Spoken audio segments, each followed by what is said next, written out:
Hey, it's Chris Welch with The Verge here at CES 2020, and we just saw Samsung's lineup of TVs for the coming year. Now, the company has two very different ideas for their flagships this time around. On one side is the ultra-premium fancy 8K TV with a barely there bezel, and on the opposite end is what's called the Sero, which rotates vertically? So the Sero is designed for millennials and Gen Zers. It's got a 43-inch screen, and it's not Samsung's nicest TV. It's QLED, so it's got quantum dot HDR color. That's great. But it's meant for mobile-first customers. So you pair it with your Android or iPhone. It does support AirPlay 2, which is really great to see.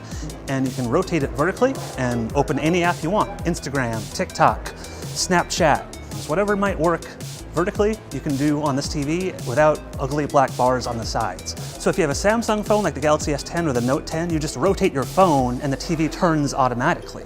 If you have an iPhone, you have to use the button on the remote, but you can still do it, just takes a bit more time.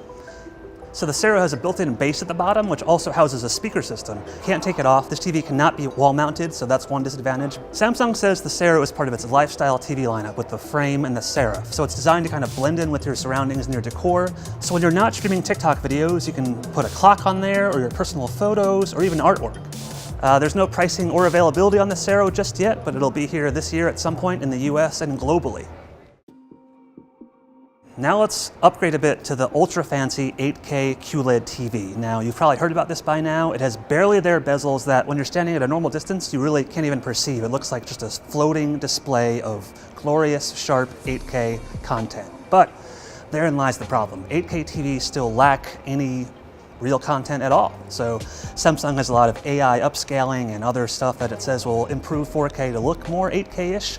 And so that's what you've got for now.